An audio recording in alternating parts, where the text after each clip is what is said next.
తండ్రి. ఇప్పటివరకు మా సహోదరుల ద్వారా మీరు మాట్లాడారని మేము అనుకుంటున్నాం. పాటలలోని, నడిపింపులోని, సంఘ సహవాసంలో తండ్రి మీ సన్నిధి తండ్రి మాకు కనబడేలా మీరు మాతో నడుస్తున్నారని మేము తండ్రి ఒప్పుకుంటూ మరలా తండ్రి మీకు అన్ని విధాలుగా మేము మిగిలిన మాటలు కూడా తండ్రి కేవలం మీ ఆత్మ సహాయంతో మేము ధ్యానించి మా జీవితానికి తండ్రి ధైర్యాన్ని ఇచ్చే మీ వాక్యాన్ని అనుభవించడానికి వినగలిగే చెవిని గ్రహించే మనస్సును మాకు దయచేయండి. ప్రత్యక్షంగాను పరోక్షంగాను వింటున్న వారందరితో మీరు మాట్లాడండి. నాకున్న ఒకే ఒక్క ధైర్యం మీరే అని ఈ మాటల తర్వాత మరొకసారి నెమరు వేసుకునే జ్ఞానపు హృదయాన్ని ప్రతి ఒక్కరికి అనుగ్రహిస్తాను. నిలబడిన నేను తండ్రి కేవలం కాలయాపన చేయక మీ మహిమను నేను దొంగిలించి మిమ్మల్నిగా పరిచయం చేస్తుందండి. మీ పిల్లలను మీ దగ్గరికి తీసుకురావాలి. మీరే మమ్మల్ని వాడుకుంటారని పాదాలు పట్టుకుని దర్శనాలు క్రీస్తున్నామని ప్రార్థన సమర్పిస్తున్నాము. మంచిది. చాలా ప్రాముఖ్యమైన సంగతులు మనం ధ్యానించాలి. మొదటిగా స్థానిక దైవజనులకి, పెద్దలకి, ఈ కార్యక్రమం నడవడానికి కారకులైన ప్రతి ఒక్కరికి, ముఖ్యంగా అమ్మగారికి, క్లోజ్ రిలేషన్ అందరికీ క్రీస్తు నామశుభం తెలియజేస్తూ ప్రత్యేకమైన ధ్యానాంశంలోనికి మనం బయలుదేరాం. ఏమిటి నేను చెప్పాలనుకుంటున్నానంటే, నేను చాలా కాలం క్రితం చెప్పిన సందర్భం ఇది. మరలా నాకున్న ఈ భయంకరమైన పరిస్థితుల్లో నాకు ధైర్యాన్ని ఇచ్చిన అదే సందర్భం మీతో మాట్లాడాలి. సొసైటీలో ఎదిగిన వాడికే శత్రువులు కాదు, కానీ దేవుళ్ళు ఎదుగుతున్న సేవకులకు కూడా శత్రువులు ఉంటారు కదా. ఉద్యోగం అంటే జరుగుతుంది. దానికి నిలువెత్తు సాక్ష్యం ఎవరంటే, క్రీస్తు పూర్వం ఏ తప్పు లేకపోయినా ఆయన చావును కోరుకున్నారు ఆ రోజు సొసైటీ. ఆ వ్యక్తి యొక్క జీవితం మన కాపురాల్లో మన తప్పు లేకపోయినా, మన అత్త మనల్ని, మన కుటుంబంలో మన తప్పు లేకపోయినా మనవారే మనల్ని తిడతారు, లేదా మన శత్రువులు, మన స్నేహితులు మనకు శత్రువులు అవుతారు, మన బంధువులు మనకు శత్రువులు అవ్వచ్చు, మన ఇరుగు పొరుగు వారు మనకు శత్రువులు అవ్వచ్చు.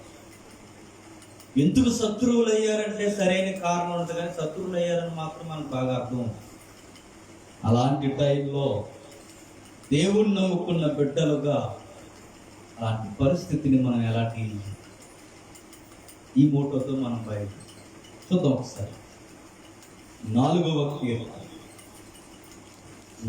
కీర్తన,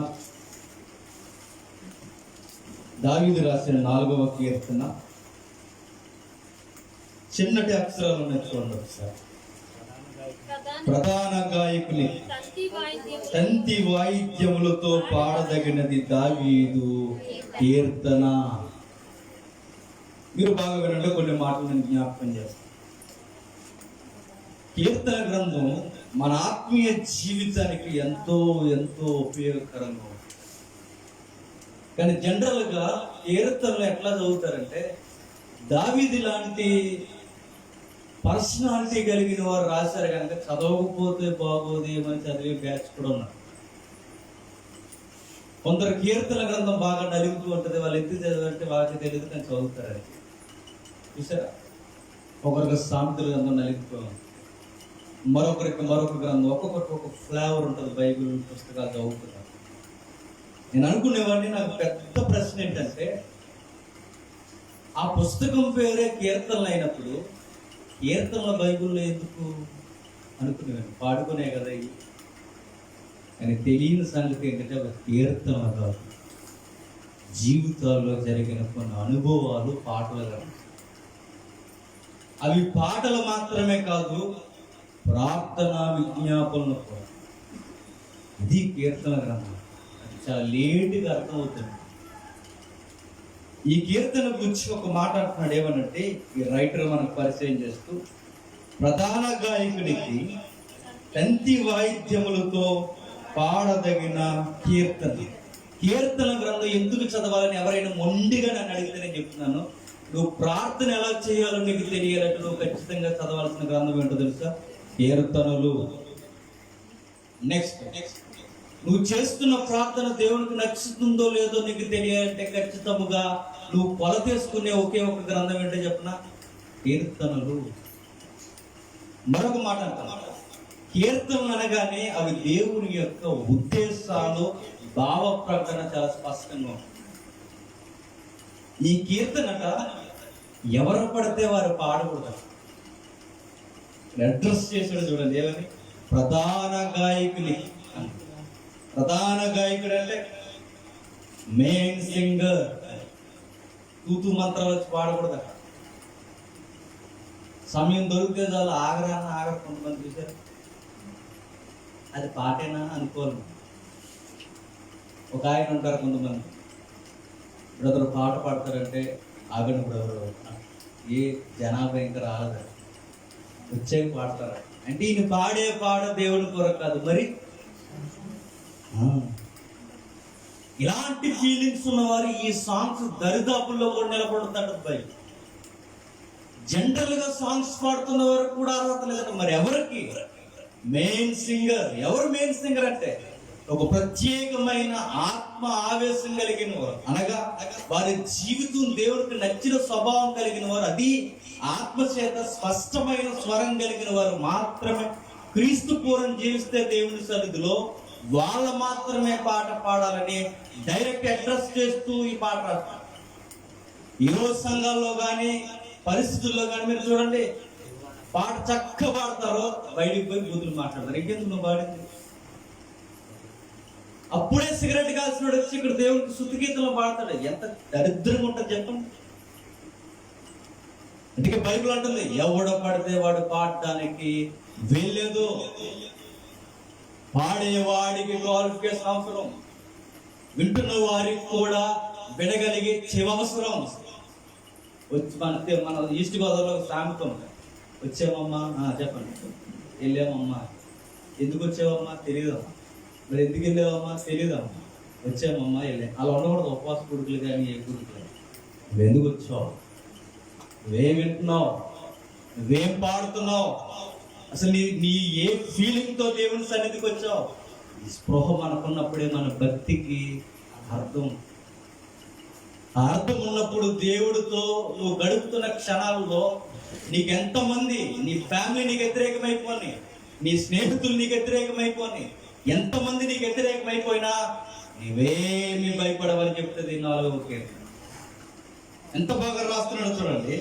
ప్రధాన గాయకునికి తంతి వాయిద్యములతో పాడదగినది దేనితో పాడాలంటే ఈ పాట. మా దగ్గర సాంగ్ మాత్రం ఉందండి, ఈ సాంగ్ అలా కొట్టేస్తా ఉంటే కుదరదు. నీకు అర్థమైంది? అడ్జస్ట్మెంట్ సాంగ్ కాదండి ఇది. ఎలా పడితే అలా పాడేసే సాంగ్ కదండి. మా దగ్గర బ్రదర్ కీబోర్డ్ మాత్రం ఉందంటే కుదరదట. ఈ స్కేల్ మీద లాగేమంటారంటే అవదట. మరి దేంతో పాడాలి ఆ పాట అంటే, రాసిన ఆయన రైటరే కాదు, మ్యూజిక్ డైరెక్టర్. ఒక మాటలో మన ఫ్రెండ్ లాంగ్వేజ్ లో మాట్లాడు, రాసిన ఆయన ట్యూన్ ఎలా ఉండాలో చెప్తున్నాడు, ఎవరు పాడాలో చెప్తున్నాడు. ఆ రాసింది చాలా స్పష్టంగా వినమని అపోనెంట్స్ కూడా చెప్తున్నారు. అపోనెంట్స్ అంటే శత్రు వర్గానికి కూడా చెప్తున్నారు. అంతుంది ఈ పాట. తంతి వాయిద్యములతో పాడాలి. తంతి వాయిద్యం అంటే ఏంటి? ఎందుకు సంగీతం. తంతి వాయిద్యం అంటే తంతి వాయిద్యం అనకూడదు. మన అంత బుర్ర తిరిగే వారంలో ఉంటే మన ఆశ. అది ఈస్ట్ గోదావరి. ఈస్టా ఎస్టా రెండో ఒకలా ఉంటుంది.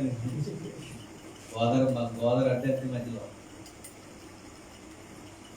మనకి ఎటకరం ఎక్కువ అంటారు అలాగే. తంతి వాయిద్యం అంటే అది ప్రత్యేకమైన ఇన్స్ట్రుమెంట్.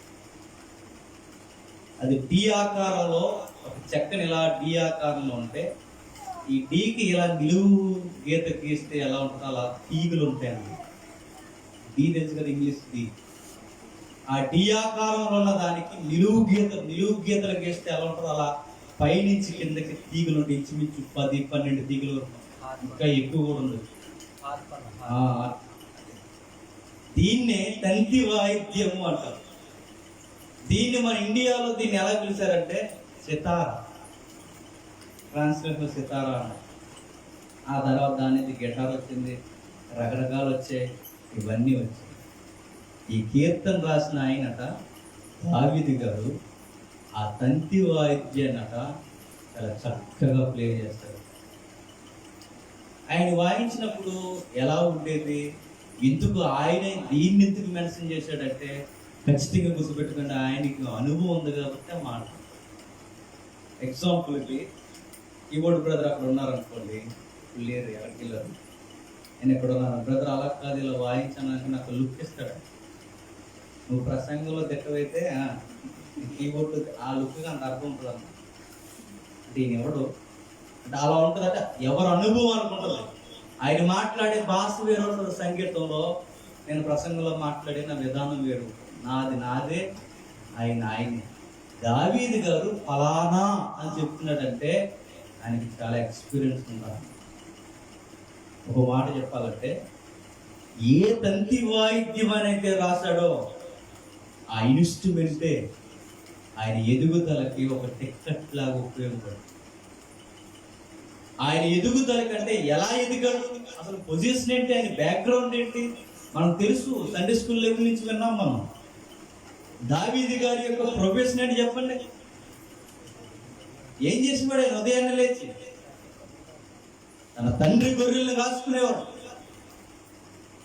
మరి మిగిలిన వారు ఇంట్లో ఎవరు లేరంటే ఉన్నారు. వాళ్ళందరూ ఎవరంటే గవర్నమెంట్ ఎంప్లాయీస్, ఆర్మీలో పనిచేస్తున్నారు అన్నలందరూ.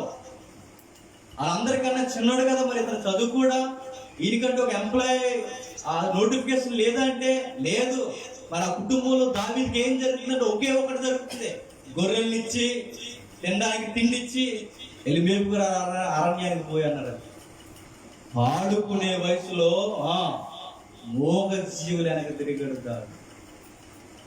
ఏ రోజు కూడా ఏంటి నాకు ఈ బతుకు, అందరూ మంచిగా సెటిల్ అయిన నాన్నలందరూ, మా నాన్న మాత్రం ఇంట్లోనే ఉంటాడు, ఆడుకునే వయసులో మాత్రం నేను ఎలా తిరగాల, ఇది సబవ అని ఏ రోజు ఫీల్ అవ్వలేదట కాదు. అసలు దావీదుకున్న బాధ ఇది అని ఎక్కడ అంటే తన కుటుంబంలో నాకు అన్యాయం జరుగుతుందని ఎక్కడ చెప్పుకోలేదు.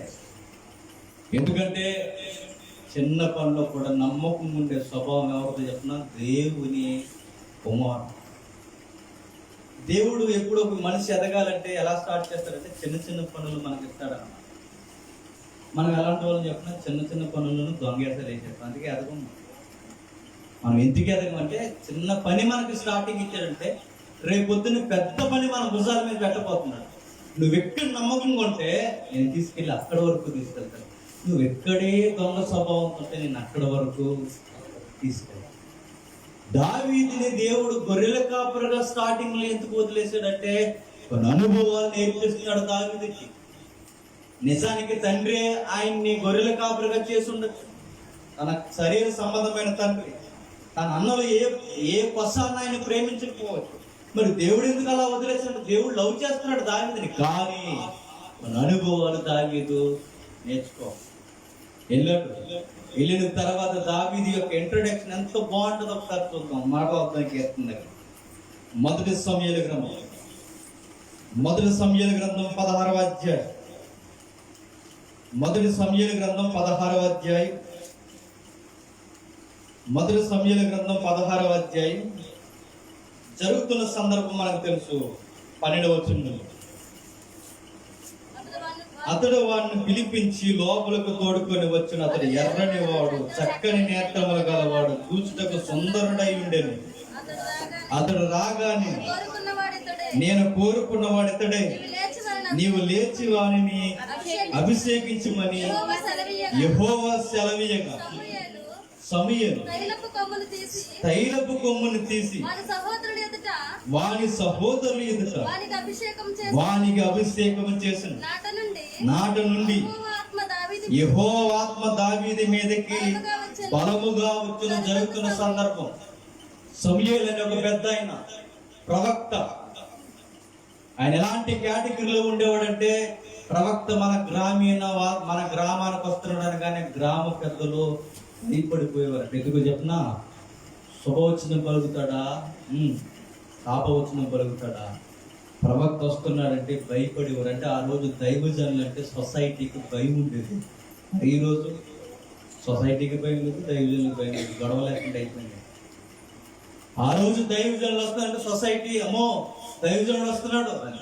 ఈ రోజు దైవజనుడు వస్తే ఆయన ఈ గుమ్మ నుంచి వస్తే ఈ గుమ్మ నుంచి వెళ్ళిపోతారు. కొంతమంది బ్యాచ్ చూసారో ప్రార్థనకి వెళ్తే భయం లేదు. ఆ రోజు సమూయేలు వెళ్తున్నప్పుడు వణికేదట. ఆ రోజు గ్రామీణ వాతావరణం కానీ పట్టణ వాతావరణం కానీ ప్రాఫిట్ వస్తున్నాడు, ఏ ప్రాఫిట్స్ చెప్తాడో, ఏ ప్రాఫిట్స్ చెప్తాడో ఏమో అని. ఆ తర్వాత దావీదు తండ్రి దగ్గరకు వచ్చిన తర్వాత ఆయన చెప్పకనే చెప్పాడు, నీ కొడుకులు ఎంతమంది అయ్యా అని అడిగాడు. 7. ఏరియా అని అడిగితే ఒక్కొక్కరిని పిలుచుకొచ్చేసాడు. 7 చూసేసాడు. చూసిన తర్వాత లేదు లేదు లేదు నీకు ఇంకా ఎవరైనా ఉన్నారా అని అడిగితే లెక్కల్లో లేని మనిషి అడుగుల్లో తిరుగుతున్నాడు. ఎవరతను? దావీదు వాళ్ళ ఇంట్లో ఎలా ఉన్నాడంటే చెప్పండి, ఆటలు అంటుకుంటూ ఉన్నాడు. అది ఒక మాటలో చెప్పాలి. వాడు అక్కడ ఉన్నారులేండి. కొన్ని ఫంక్షన్ జరుగుతున్నప్పుడు ఒకవేళ ఇలాంటి సహోదరులు తల్లులు ఎవరైనా మిమ్మల్ని పట్టించుకోవట్లేదని మీరు మాకు ఫీల్ అవ్వకుండా మిమ్మల్ని పట్టించుకునే ఆయన ఉన్నారు. ఆయనే మనం నమ్ముకున్నది. ఫంక్షన్లో కానీ నీకు ఏదైనా కార్యక్రమాలు జరుగుతున్నప్పుడు కానీ నువ్వు లెక్కల్లో లేకపోవచ్చు, కానీ దేవుడికి మనం నచ్చితే నేను చెప్తున్నాను వీళ్ళందరూ ఆయనకి లెక్క ఉండరు, నువ్వు లెక్కలో ఉంటావు. ఆ రోజు దావీదు ముందు వచ్చిన అన్నలు ఎవ్వరూ దేవుడికి నచ్చలా. లెక్కల్లో లేని దావీదు అడవుల్లో తిరుగుతుంటే అర్జెంటుగా పిలిపించున్నాను. నాన్నగారు పిలుస్తున్నారయ్యా దావీదు అని కానీ పరుగున వచ్చేసిన తర్వాత ఏం జరిగిందంటే ఏం జరుగుతుందో ఊహించేలోపే అర్థం కాని తైలాభిషేకం జరిగిపోయింది. రాజువి అన్న తైలాభిషేకం చేసేస్తున్నారు. ఆయన ఇశ్రాయేలుకి రాజుకి చేసే తైలాభిషేకం దావీదుకి జరుగుతుంది. ఎప్పుడైతే దావీదుకి జరుగుతుందో జరిగిన మరలా విచిత్రమైన కార్యక్రమం ఏంటంటే ఆత్మ దావీదు మీదకి దిగింది. 2 మాటలు గ్రంథకర్త కంపేర్ చేసాడండి. 13వ వచనంలో ఆత్మ దావీదు మీదకి బలముగా వచ్చిన రాయబడింది. 14వ వచనంలో యెహోవా ఆత్మ సౌలుని విడిచిపోయి రాయబడింది. ఏమని రాయబడింది? పరిశుద్ధాత్ముడు దావీదు మీదకి వచ్చాడట. పరిశుద్ధాత్ముడు సౌలు దగ్గర నుంచి వెళ్ళిపోయాడు. దావీదు మీదకి పరిశుద్ధాత్ముడు దిగితే సౌలు మీదకి ఏ ఆత్మ దిగింది? దురాత్మ దిగింది. చూసారా? దావీది మీదకి దిగింది పరిశుద్ధాత్ముడైతే సౌలులోనికి బలముగా వస్తూ పోతూ ఉండేది ఎవరంటే దురాత్మ. ఎందుకు దురాత్మ వచ్చింది? అప్పటి వరకు దేవుని మనుషుడిగా పిలువబడ్డాడుగా. ఎప్పుడు దురాత్మ వస్తుందంటే మీరు గుర్తుపెట్టుకోండి, దేవుడి చిత్తానికి వ్యతిరేకంగా మనం నడిస్తే ఆత్మ పోయిందనడానికి స్పష్టమైన నిదర్శనం ఏంటంటే ఇక వాడి చర్యలన్నీ మనకు స్పష్టంగా కనబడతాయి. వాడు అసూయ, వాడు వక్ర బుద్ధి, వాడి స్వనీతి, నాది అని కొట్టుకు చచ్చిపోయే తత్వం, ఇదంతా దేనికి గుర్తు అంటే దురాత్మకు గుర్తు. దురాత్మ సౌలులో పనిచేస్తున్నారు. గుర్తు ఏంటంటే మీరు తర్వాత చదువుకోండి. ఇంటికి వెళ్ళిన తర్వాత గొలియాతును కొట్టిన తర్వాత విచిత్రమైన పాట పాడారట. ఎవరు? Lady singers. అందరూ లేడీసే పాడారని ఉంది అక్కడ. గొడవలు రావడానికి కారణం ఎవరు? అందరు కదండి. ఎవరు చెప్పండి? తల్లులు కుదురుకున్న కాపురాలు. మన పెళ్లిలో ఒక పెద్ద స్పీకర్ మంచి మాట బలి అనిపిస్తున్నారు. ఇంటికి వెళ్ళాలి ఆకువాడలే. ఇంటికి దీపం ఆదిలే. ఇంటికి దీపమైన ఆ దీపమే మళ్ళీ ఇంటికి ఏమైపోద్దట? ఇచ్చి నిప్పు అయిపోద్దట. ఆ ఇల్లు గొల్లైపోద్దట. తర్వాత బొగ్గు అయిపోద్దట. దీపం ఉండాల్సినట్టు ఉండకపోతే ఏమవుద్ది? ఇల్లు ఏమవుద్ది చెప్పండి? అలా లేడీ సింగర్స్ వచ్చి పొగుడుతారు రాజు గారిని దావీదు గారిని. ఏమనంటే సౌలుకి వెయ్యట, జస్ట్ వెయ్యట, 10,000 ఇచ్చారు. దావీదికి మాత్రం 10,000. ఎవడరా సాంగ్ రాసింది అన్నట్టు చూసాడు. ఎవరు? సౌలు. సాంగ్ అస్సలు బాగాలేదు అన్నాడు. చాలా సిరాకు వచ్చింది. అక్కడ రాయబడిన మాట ఏంటంటే, ఆ రోజు నుండి దావీది మీద సౌలు విసపు చూపు నిలిపెను. దురాత్మ గుర్తు ఏంటో చెప్పిన, నీకు ఎదుటి వారు నచ్చట్లేదంటే నీ గుర్తుపెట్టుకొని నీలోకి దురాత్మ దిగిపోయింది. అదే గుర్తు. నీ పలానా ఆమె ఎందుకు నచ్చలేదు, పలానా అతను ఎందుకు నచ్చట్లేదు, వాళ్ళ దేవుని పిల్లలుగా నీకు ఎందుకు నచ్చట్లేదు, నీకు ఎందుకు నచ్చలేదు అని నచ్చడం లోన్ ఉన్నాడు. ఎవరు? దురాత్మ. వాడు ఏం చేస్తాడంటే, వాడు మనుషులు బతికినవాడు, సఖ్యత ఉండనివాడు, సమాధానం ఉండనివాడు. దేవుని పిల్లలు సమాధానానికి కర్తలుగా ఉండాలని దేవుడు కోరుకుంటే అది జరగనివాడు, అల్లరికి కర్తలుగా మార్చేస్తాడు. నిజానికి చూడండి, దావీది మీద విసుగు చూపు నిలిపడాడు. ఎవరు? సౌలు. ఒక పెద్ద ఆయన చెబితే ఇలా బెల్ల ఉంటుంది మాట. దావీదుని చూసి చస్తాడు ఏదో కూడా చస్తాడు అనుకున్నాడు. ఎవరు? సౌలు. అది ఎలా ఉంటుంది చెప్పనా? విశ్వం నేను తాగేసి ఎదుటోడు చూసి వీడు చస్తాడంటే ఎలా ఉంటుంది? తెచ్చేది ఆడి కదా, ఎవడు? తాగినోడు. విశ్వం సౌలు తాగేసి ఎదుటిన్న దావీదు చచ్చిపోతాడు అంటున్నాడు. చచ్చేది దావీదు కాదు, లాస్ట్కి చచ్చింది ఎవరు చెప్పండి? ఆ స్టోరీలో సౌలే చచ్చిపోయాడు. ఎందుకు చచ్చిపోయాడు? అసూయ, దురాత్మ, విరయతాండం చేస్తుంది లోపల. ఆ రోజు స్టార్ట్ అయ్యి దావీదుకి దేవుడు ఇచ్చిన గొప్ప టాలెంట్ ఉంది. ఆ టాలెంట్ ఏంటంటే, ఆయన ఇన్స్ట్రుమెంట్ చక్కగా ప్లే చేస్తాడు. బైబిల్లో రాయబడిన మాట చూద్దాం ఒకసారి. 15 ఒకసారి చూద్దాం. టచ్ చేసేది. సౌలు సేవకులు, దేవుని వద్ద నుండి వచ్చిన దురాత్మ ఒకటి నిన్ను వెరపించి ఉన్నది. మా ఏలిన వాడవైన నీవు ఆజ్ఞను నీ దాసులమైన మేము సిద్ధముగా ఉన్నాము. సితార చమత్కారముగా వాయింపగల. ఇక్కడ చితారని రాశారు మన ఇండియన్ ట్రాన్స్లేషన్ లో. నిజానికి ఇక్కడ రాయబడింది ఏంటి చెప్పిన, తంతి వాయిద్యము చక్కగా వాయించగలవాడు ఒకడు ఉంటాడు. నేను తీసుకుని వస్తాను దగ్గర. తర్జుమాలో సితారని రాదు. ఎందుకంటే మన భారతీయులందరూ వాడేది తంతి వాయిద్యం వాడరు. అది కూర్చుని వాయిస్తారుగా, అది దాని సితార అంటారు.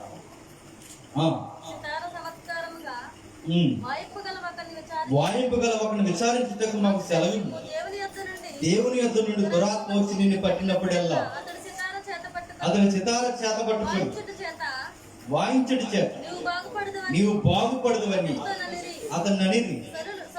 సౌలు బాగుగా వాయింపగల ఒకరిని విచారించిన అద్దెకు తీసుకుంటాడని తన సేవకులకు సెలవీయగా వారిలో ఒకడు చిత్తగించు. బెత్లెహేమీయుడే యెష్షయి యొక్క కుమారుల్లో ఒకరిని చూసి అతడు చమత్కారముగా వాయింపగలడు. అతడు బహుశూరుడు, యుద్ధశాలి, మాట నేర్పరి, రూపసినై ఉన్నాడు. మరియు యెహోవానికి తోడుగా. ఎంత బాగుందో చూడండి. ఆయన యొక్క ఇంట్రడక్షన్ ఎలా ఉందో చూడండి. సౌలు గట దురాత్మ దిగిపోతుందని ఎవరికి అర్థమైపోయిందట? సేవకులకి అర్థమైపోయిందట. సేవకులు అంటే దైవ సేవకులు కాదు, రాజు సేవకులు, సర్వెంట్స్, దాసులు, పక్కన ఉన్న వారికి అర్థమైపోయిందట. ఇంకా విచిత్రమైన చెప్పిన, ఇతనికి దురాత్మ దిగిందన్న సంగతి పక్కనున్న సేవకులకి, ఎవరైతే సర్వెంట్స్ ఉన్నారో వాళ్ళకి అర్థమైందట. కానీ ఈ రోజు ఉన్న విచిత్రం ఏంటి చెప్పిన, పక్కన ఉన్న వాడికి దిగినోడికి కూడా అర్థం అవ్వట్లేదంటే వాడికి వీడికి కూడా దిగిపోయింది ఏంటి చెప్పండి? దురాత్మ. అంతే.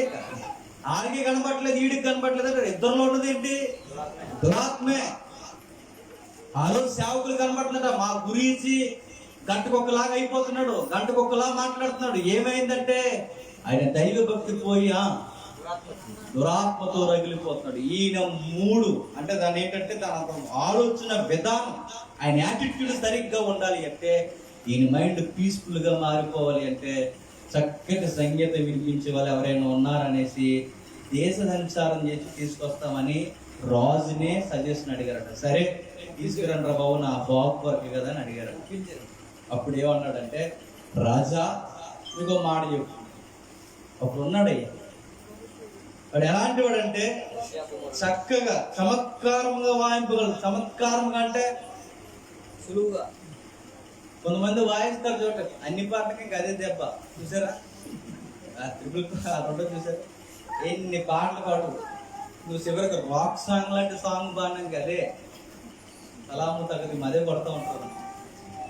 అందురించి రావు. కానీ దావీదు టాలెంట్ చెప్పనా, ఆయన వాడిన బీట్ వాడకుండా వాయిస్తాడు. చాలా సింపుల్గా, నీట్గా, వెరీ టాలెంటెడ్ పర్సన్ అనమాట. ఆయన దాన్ని ప్లే చేయడం అని రాశాడు బైబిల్. చమత్కారముగా ఎన్నిసార్లు విన్నాడు, డిఫరెంట్ డిఫరెంట్ సౌండ్స్ వినబడతాయట దావీదు వాయిస్తున్నప్పుడు. గమ్మత్తు ఏంటంటే, దేవుడు మనకు తోడుంటే, నిజం చెప్తున్నాను, దేవుడు మనకు తోడుంటే పిచ్చి పిచ్చిగా వాయించినది భలే ఉంటుంది వినేవాడు. మీకు బెస్ట్ ఎగ్జాంపుల్ చెప్పనా, బెంగళూరులో ఉంటాడు ఎవరు గిటార్ ప్లేయిస్ట్, బెన్నీ ప్రసాద్ ఎవరు ఉంటారు. ఆయన ఒలింపిక్ గేమ్స్కి వెళ్ళినప్పుడు, బెన్నీ ప్రసాద్ సార్ చూడండి, మీరు ఇంటర్నెట్కి వెళ్ళిన తర్వాత యూట్యూబ్లో సీరియల్ సినిమాలు చూడక టెస్ట్ మనీ ఉన్న ఇలాంటి సేవకులను చూడాలి. డిఫరెంట్గా ఉంటాడు ఆయన బెన్నీ ప్రసాద్.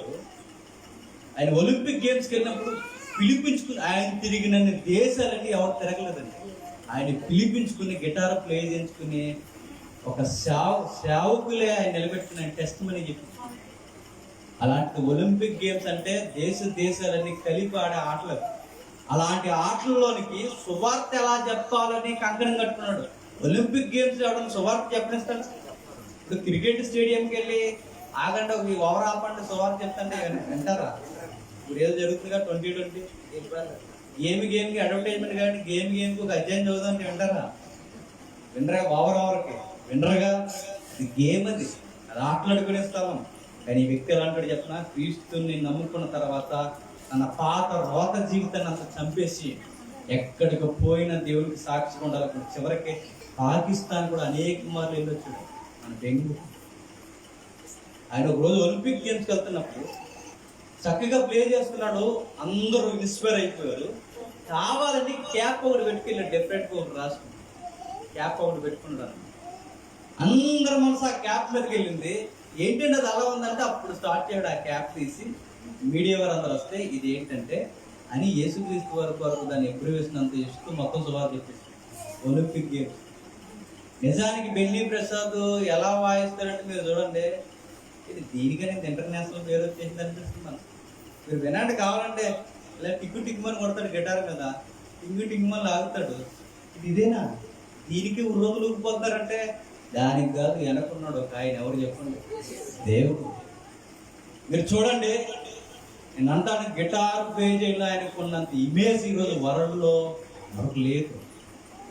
కొత్తగా కనిపెట్టాడంటే ఏం కనిపెట్టాడు అనుకున్నాను. గిటార్కి చివరిన డొప్పులా కూడా తయారు చేసిన ఆయన సొంతంగా. ఆ డొప్పు మీద ఇలా కొట్ట 3 తీగులు ఇలా అంటాడంతే.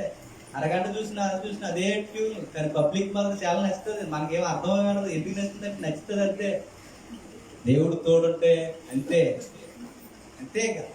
చాలా మంది చూడండి, ఏంటి వీడు ఎంత దేవుడి కొరకు ఎంత ఎలా వాడబడుతుంది, ఏంటి వీడికి ఉన్న సీక్రెట్ ఏంటంటే ఏమీ ఉండదు. దేవుడు ఉన్నాడు అంతే. గంటల మీద ఉన్న వారిని, పనికిరాని వారిని, విసర్జింపబడిన వారు ఆయన చేతుల్లో పడితే లోకానికి వెర్రిగా ఉంటుంది.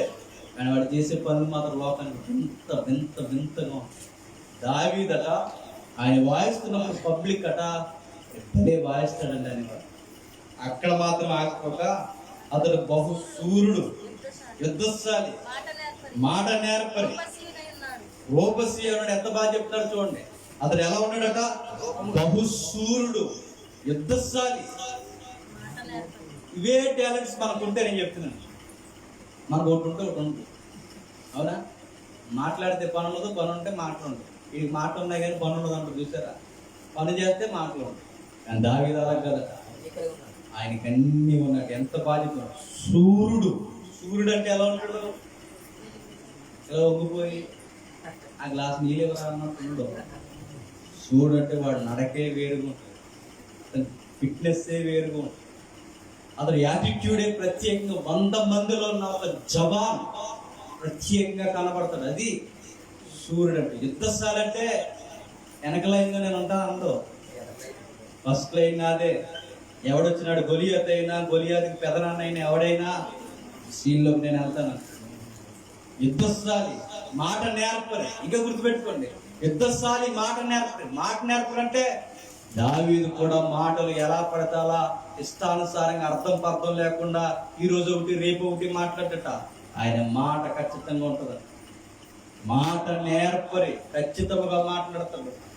ఎప్పుడు మీరు గుర్తుపెట్టుకుని ఒక మాట అబ్జర్వ్ చేయండి. ఈసారి మంచి సంగీతకారులు సొసైటీలో చాలా మంది ఉన్నారు. మంచి అంటే ఆ లోకంలో మంచి, బాగా చక్కగా రైటర్స్ అంటే చక్కగా రాస్తారు, చక్కగా వాయిస్తారు.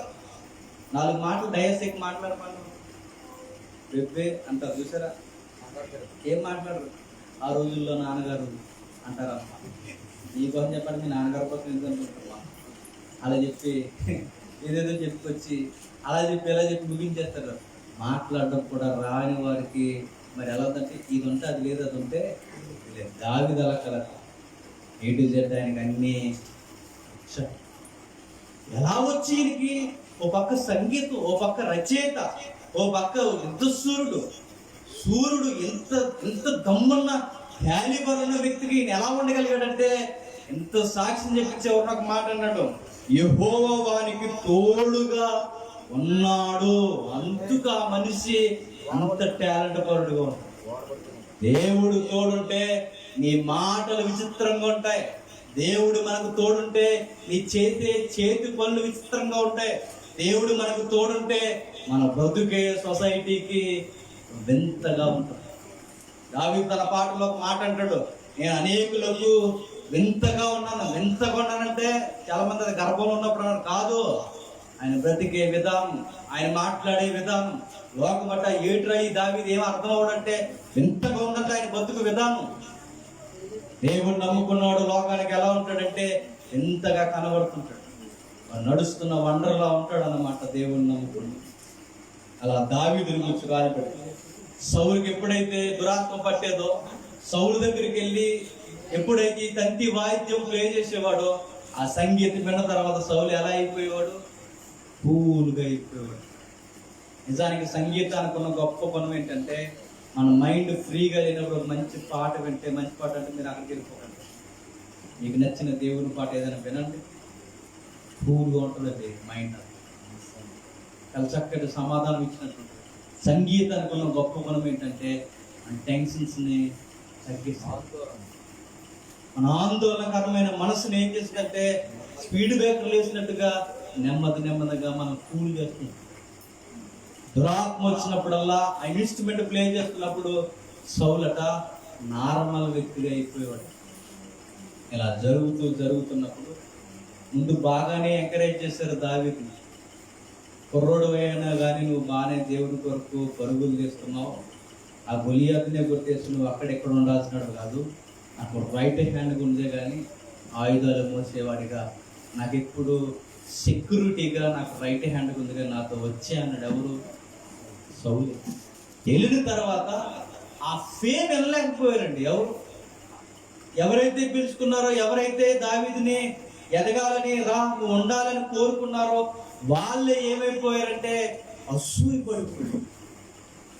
ఒక మాట రాయబడిందండి బైబిల్లో, యోసేపు గురించి కానీ దానియేలు గురించి కానీ దావీదు గురించి కానీ ఆ పదాలు వేరువేరుగున్నా కానీ భావం ఒక్కటే. యోసేపు వచ్చిన తర్వాతట మళ్ళీ అక్కడికి వెళ్ళి ఒకసారి వస్తాం. యోసేపు వచ్చిన తర్వాత అన్నమాట తన యొక్క క్షేమ సమాచారం కొనుక్కోలేవు. అంటే ఎలా ఉన్నావో ఉన్నావు అని కూడా అడగలేదు. ఎందుకు అడగలేదు చెప్పినా, ఓ వ్యక్తి మనకు నచ్చకపోతే నేను చెప్తున్నాను వాడి బాగు ఎలా ఉన్నదో లేదు కూడా మనం అడగ. నువ్వు అక్కడికి నచ్చావో లేదో అంటాను గుర్తేంటే చెప్పినా, నీకు ఏం జరిగిపోయినా నిన్ను ఏం అడగట్లేదంటే నేనే ఇష్టం. నిజంగా నిన్ను ఇష్టపడేవారు ఎరా ఏమైందిరా, పరిస్థితి ఏంటిరా, తింటున్నావా, ఉంటున్నావా, ఎక్కడ ఉంటున్నావురా, ఏంటిరా అన్ని అడుగుతారు. కొంతమంది కావాలని అడుగుతారు కదా, వేరే బ్యాచ్ ఇలా అడిగి తెలుసుకుంటారు. దావీదుని కానీ వీళ్ళెవరో పెద్ద పట్టించుకునేవారు కదట. వచ్చిన తర్వాత బానిసగా పెట్టుకుని అందరూ ఆయన ఏం చేస్తారు, పనులు చేయించుకోండి. మనకి గుర్తుపెట్టుకోండి, దేవుడు అనుమతి లేనిదే ఏ మనిషి ఎక్కడ ఉండాలన్నది ఎవడు అనుకుంటే జరగదు. దేవుడే సౌలు కిందకి బానిసగా దేవుడే పంపించాడు. ఎందుకంటే ఈరోజు నీ పైన అతను రాజు, రేపొద్దున నువ్వు రాజుకి, నువ్వు రాజు అయితే నీ కింద ఉన్న వారు ఎలా నలిగిపోతారో నీకు తెలియాలంటే నువ్వు వెళ్ళాల్సింది పై నుంచి పైకి కాదు, కింద నుంచి పైకి కాదు. దేవుడు ఎలాంటి వాడు అంటే కింద నుంచే తీసుకెళ్తాడు. మీకు ఒక మాట చెప్తా, ఆ మధ్యకాలంలో 150 సినిమాలు తీసేటట్టు ఆయన పేరు తెలిసింది, చెప్పండి. మెగాస్టార్ గారు జీకే బిట్లు ఇవన్నీ 150 సినిమాలు తీసినారు. ఎన్టీవీలో ఇంటర్వ్యూ చేస్తున్నాడు. ఇంటర్వ్యూ చేస్తే ఇలా అన్నాడు, ఏమన్నాడంటే, నాకు గెంజి తాగడం తెలుసు, బెంజ్లో తిరగడం తెలుసు. ఇంజనీర్ దగ్గర నుంచి బెంచ్ కార్లోకి వచ్చాను. సీనియర్ చెప్పిన బెంచ్ కార్లోకి వెళ్ళాడు, మళ్ళీ గెంజి నీళ్ళు తాగడానికి వెనక రమ్మంటే రాగలడు, అవుతా. గెంజి తాగానే బెంజ్లోకి వెళ్ళొచ్చాను, కానీ బెంజ్లో గెంజి తాగడానికి దావీదుకి 2 సైడ్లు చూపించేసాడు.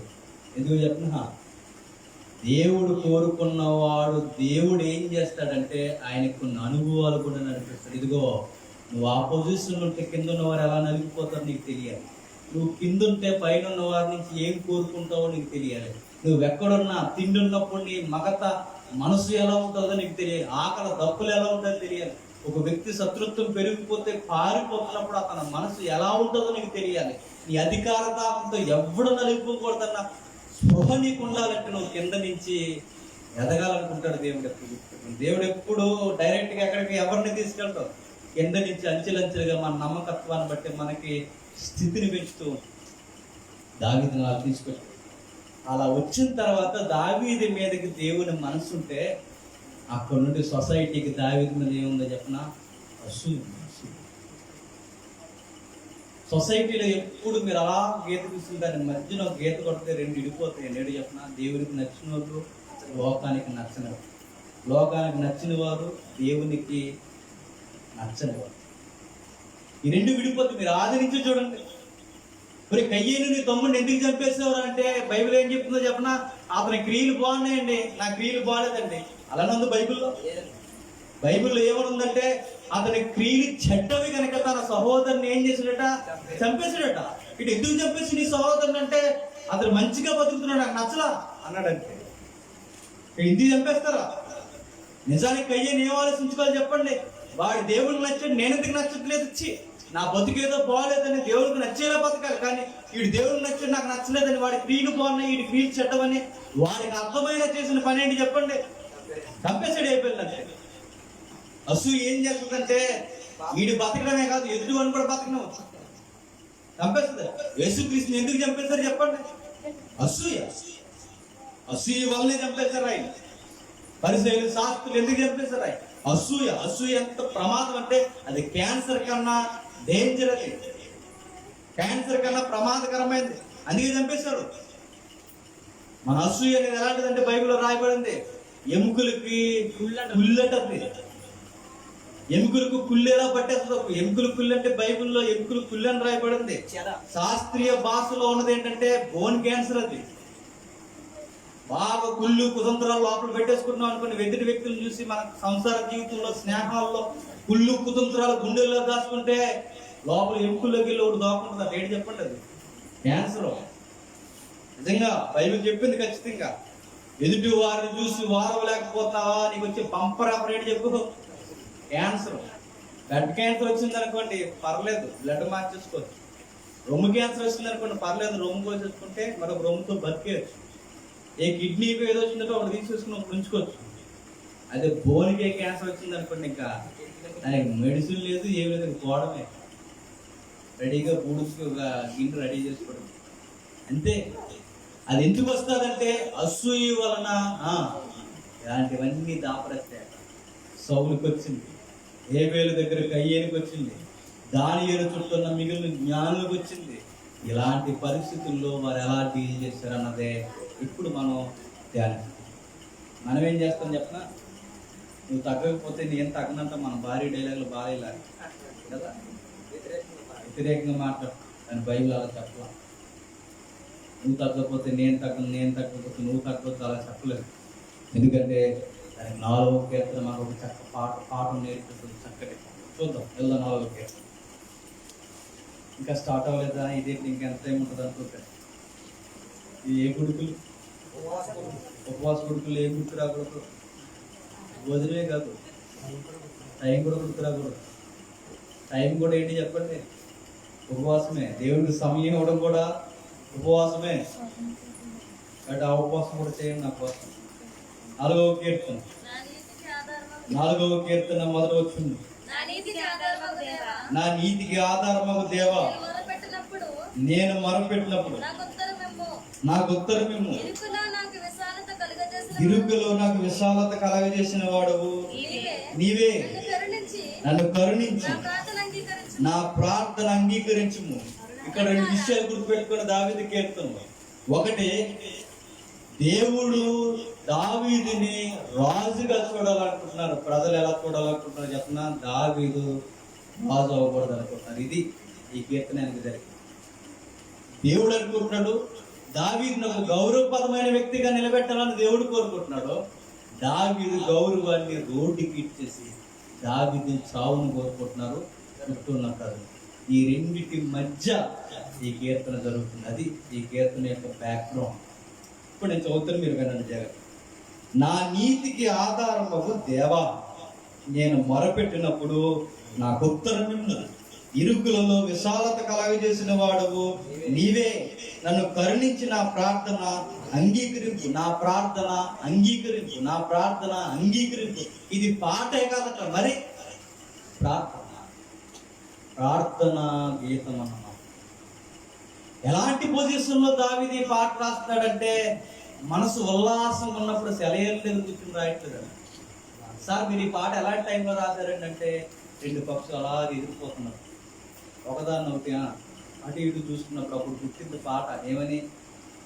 తోకనులు దానా. చెప్పండి, ఇంకా ఏముంటాయి కదా పాటలు? ఏ పాట చూడండి, ఆడపిల్లలే ఉంటాయి పాటలు. మీరు చూసారా? సొసైటీ వరకు ఉండే పాటలు చాలా తక్కువ. రచయితలు అందరూ మంచి మూడ్లో ఉన్నప్పుడు పాటలు రాస్తారు. కానీ దావీదు రాసిన పాట ఎలాంటి టైంలో రాశారు చెప్పిన? చుట్టూ శత్రువులు పెరిగిపోయినప్పుడు పాట రాశాడు.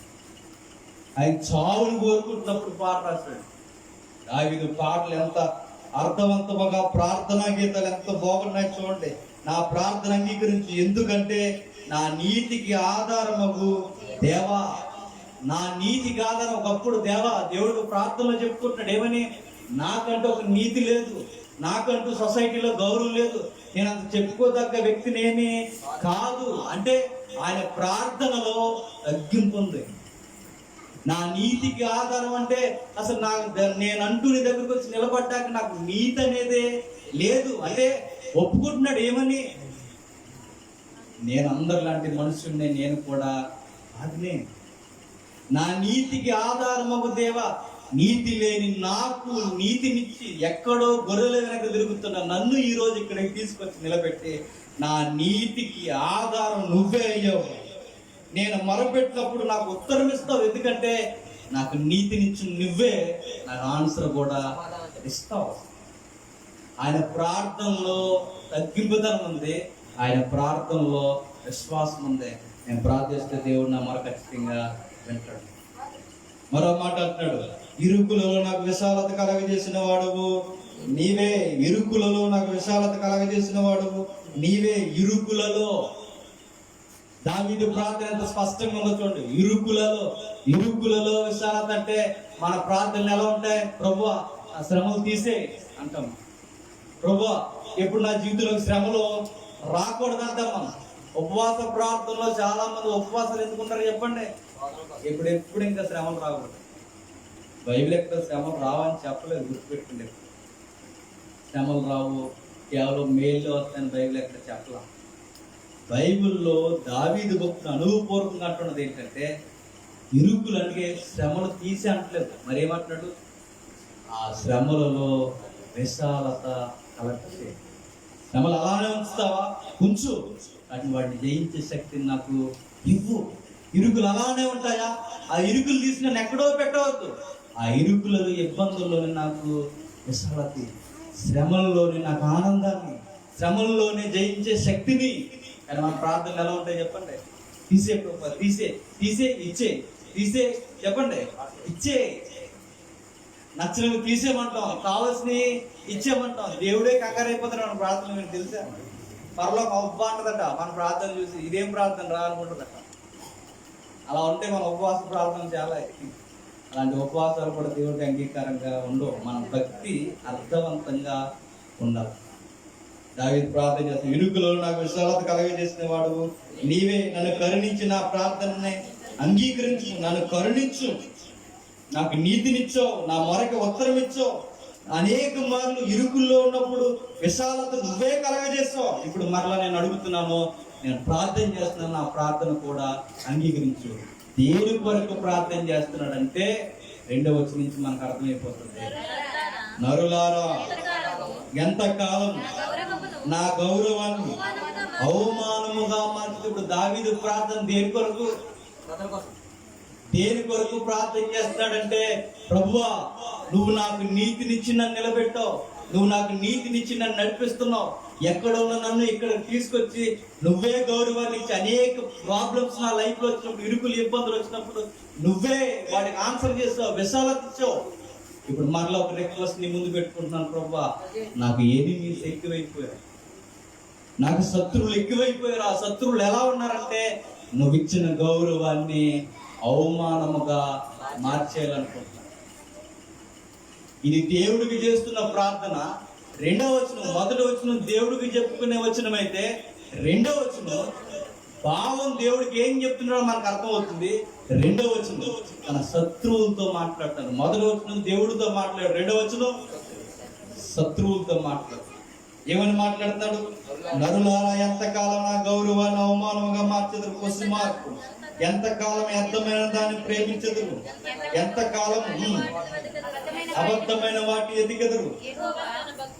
యెహోవా తన భక్తులను తనకి ఏర్పరచుకొని ఉన్నాడని తెలుసుకుని నేను యెహోవాకు మొరపెట్టగా ఆయన ఆలకించిన. శత్రువులకి బాగా గుర్తుపెట్టండి, మనల్ని చూసి అసూయ పడిపోతున్న వారికి, మనల్ని చూసి మన నాశనాన్ని కోరుకోవాలనుకున్న వారికి ఎలా సమాధానం చెప్పాలి అని మీకు ప్రశ్న వస్తే, దావీదు మనకన్నా ముందే ఒక ప్రశ్నకు ఆన్సర్ కూడా చెప్పేశాడు. ఆయన భక్తిగా ఉన్న మనం ఎలా వ్యవహరించాలి మన శత్రువుల పట్ల అంటే, దావీదు చెప్తున్నాడు, నరులారా ఎంతకాలం నా గౌరవాన్ని అవమానంగా మారుతారు. ఎంతకాలం దేవుడిచ్చిన గౌరవాన్ని మీరు ఏం చేయాలనుకుంటున్నారు? సొసైటీలో నన్ను పాడు చేసి అవమానకరమైన వ్యక్తిగా నన్ను నిలబెట్టాలనుకుంటున్నారు. మరొక మాట మీరు ఏం చేస్తారంటే, అబద్ధమైన వాటిని, వ్యర్థమైన వాటిని ప్రేమిస్తున్నారు, అబద్ధమైన వాటిని ఎదుగుతున్నారు. ఎందుకు వ్యర్థమైన దాన్ని ఎందుకు ప్రేమిస్తున్నారు, అబద్ధమైన వాటిని ఎందుకు ఎదుగుతున్నారు?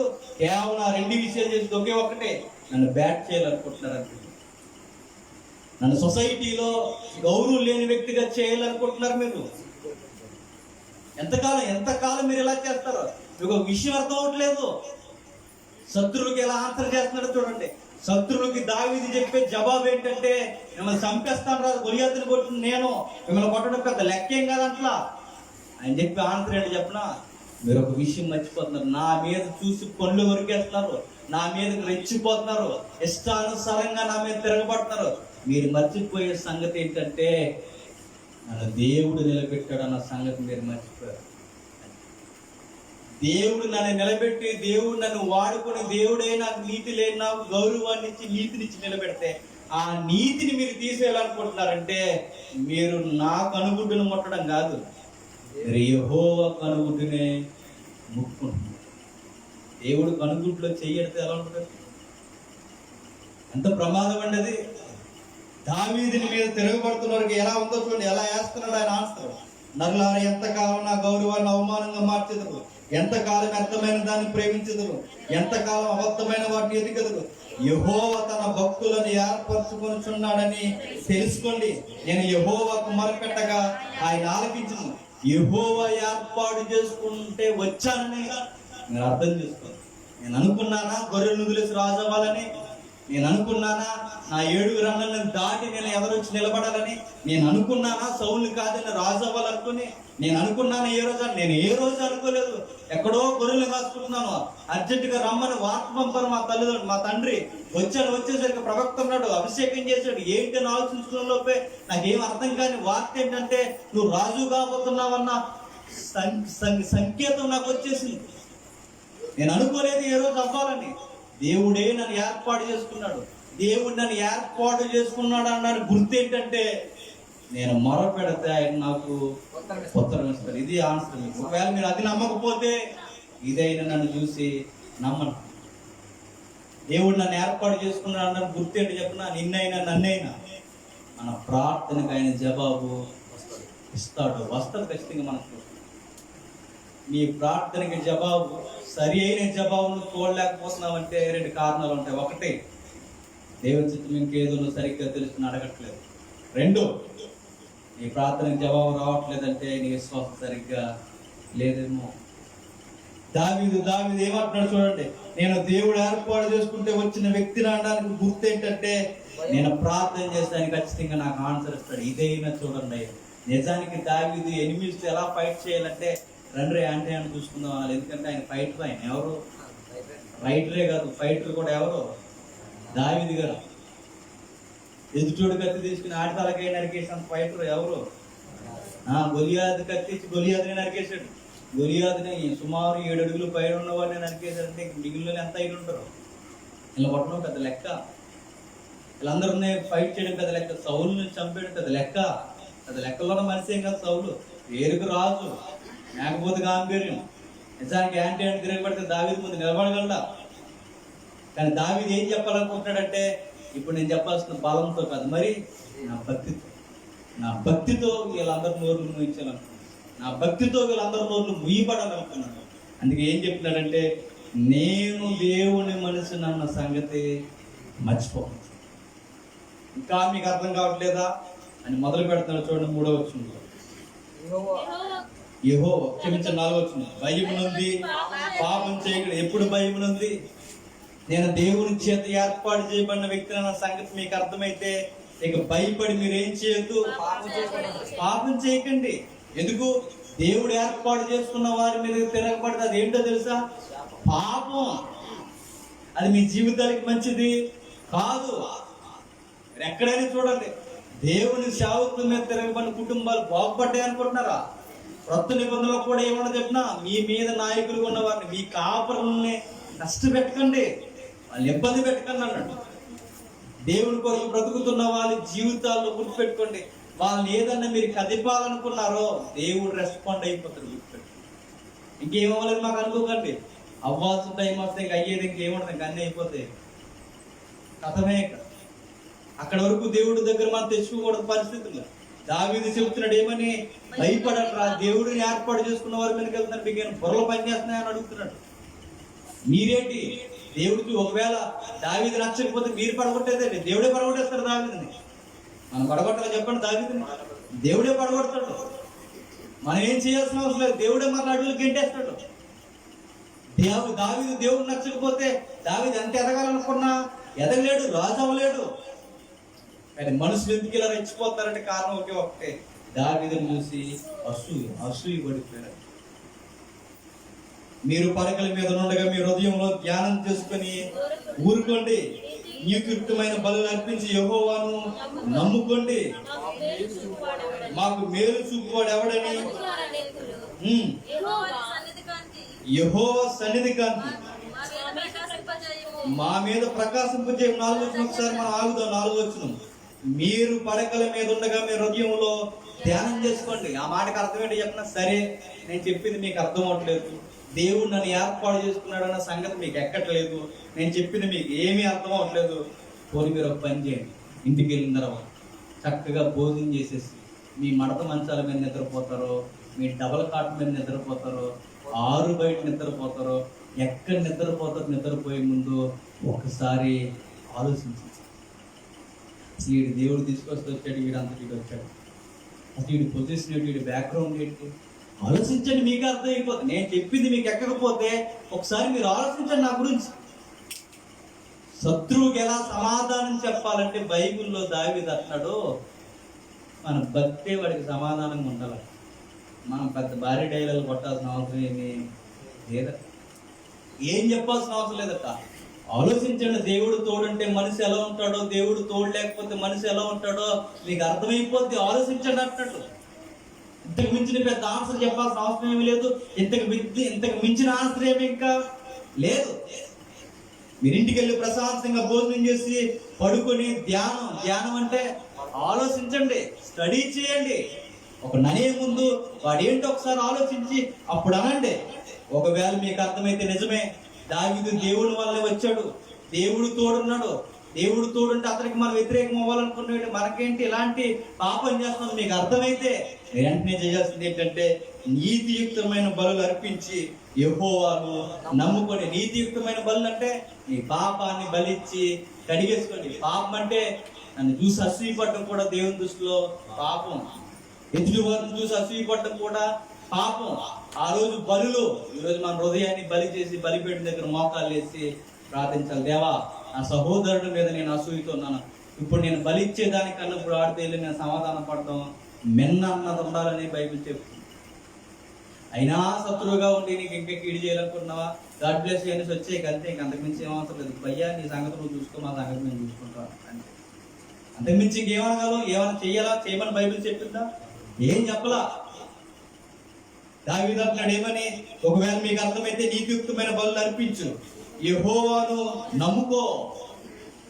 నా వల్ల మీరు పాపం, నా మీద తిరగబడి మీరు పాపం చేస్తారన్న విషయం మీకు అర్థమైతే దేవునికి మీరు బలిచ్చి మీ పాపాన్ని కడిగేసుకోండి. ఇంకా మీకు అర్థం కావట్లేదా? 2 మాటలు చెప్తాను అంటున్నాడు. 2 మాటలు మీకు చెప్తాను అంటున్నాడు. ఏమని? మాకు మేలు చూపువాడెవడని పలుకువారు అనేకులు, యెహోవాని సన్నిధి కాంతి మా మీద ప్రకాశింపు చేయము. భక్తుల విషయంలో దేవుడు నమ్ముకోవడంలో 2 రకాలు ఉంటారట. ఆ 2 రకాలు ఏంటి చెప్పిన?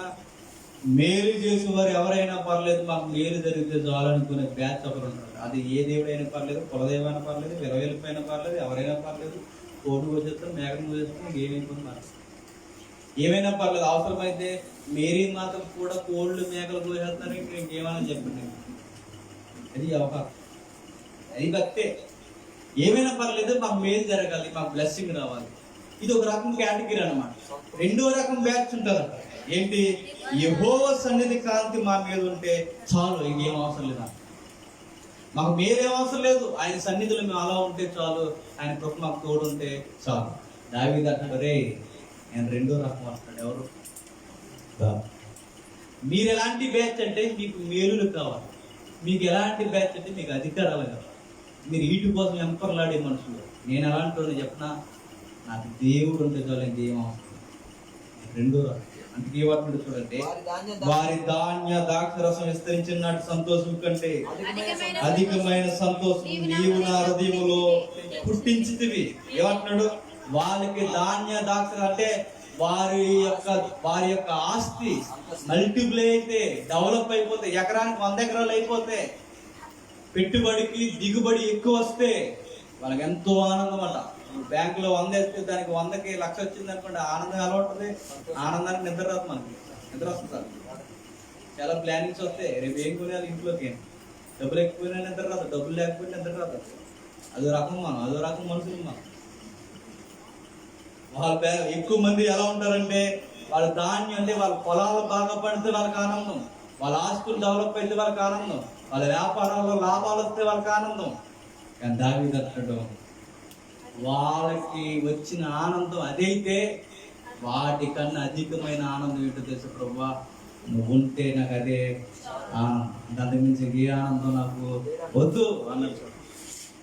భక్తి అంటే ఏంటంటే ఒకే ఒక మాట, నాకు డబ్బులు వద్దు, ఏమి వద్దు, నాకు ఒకే ఒక్క సంతోషం, నీవు నా హృదయంలో సంతోషం పుట్టించి చాలు. ఈ సంతోషం డబ్బుల్లో లేదు, ఈ సంతోషం ఆస్తుపాస్తుల్లో వ్యాపారాల్లో ఎక్కడ లేదు ప్రభువా, నేను కనుగొట్టి నీ సన్నిధిలో ఒక్క రోజు ఉంటే చాలు, అంతకు మించిన భాగ్యం ఆనందం నా జీవితంలో ఇంకేమి వద్దు.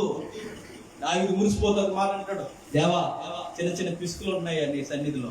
అప్పుడు దేవుని సన్నిధి అంటే దేవాలయం కదా, చిన్న చిన్న పిచ్చుకలు ఉంటున్నాయి, చిన్న చిన్న పక్షులు ఉంటున్నాయి, వాడికి ఉన్న భాగ్యం నాకు లేదని నేను అంతఃపురంలో ఉన్నాను, నాకు ఆనందం లేదు. ఆ పిచ్చుకలకు ఉండే స్థానం నాకుంటే నేను చాలా హ్యాపీ ఫీల్ అయిపోతాను.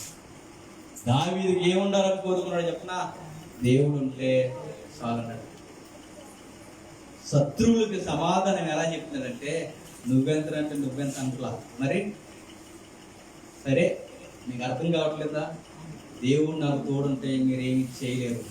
దేవుడు నాకు తోడున్నాడు అన్న సంగతి మీకు అర్థమైతే మీరు తప్పు ఒప్పుకొని మీరు సైలెంట్ అయిపోండి, మీ పని మీరు చూసుకున్న, నా పని నేను చూసుకున్నాను. మీ గొడవలు మీరు చూసుకోండి, నా గొడవలు నేను చూసుకుంటాను. దేవుడికి నాకు గొడవ ఏంటి? ఆయనకి నాకు ఏమైనా పాపం అంట వస్తే ఆ పాపం కొరకు నేను ఆయన దగ్గర పెనుగులాడతా. ఒకవేళ మీకు ఆయనకి ఏమైనా గొడవ ఉంటే ఆ గొడవ చూసుకుంటే మన గొడవ ఎందుకు ఆయన అంటాడు. కానీ మన నిజానికి శత్రువు ఎవడు చెప్పిన? సహోదరులు ఎవరు మన శత్రువు కాదు. మన శత్రువు ఒకే ఒకడు, వాడే. ఆది జంట దగ్గర నుంచి ఈ రోజున్న స్నేహితుల జంట వరకు అందరినీ చెడగొట్టదు ఒకే ఒకడు, వాడే దుష్టుడు, వాడి మనుషుడు. వాడితో మనం చేయాల్సిన ఫైట్. వాడేం చేయాలి చెప్పి మన ఇద్దరు గొడవ పడేసి మనం కొట్టేసుకుంటూ పక్కకు పోయి తెగ నవ్వేసుకుంటాడు. ఎవరు? ఆడు కొట్టేసుకుని తెంగరేదవారు అనుకుంటున్నారు. ఆడికి అనబడ్డు వాడు. వాడు అనుకుని నవ్వుకుంటాడు. ఏ పక్కన ఏదో సీక్రెట్ ప్లేస్లో నవ్వుకుంటాడు వాడు. కానీ మనం అనుకుంటాం ఇదే నా శత్రువు అని. కాదు, మన శత్రువు వాడు. మనం శత్రువు చేసాడు.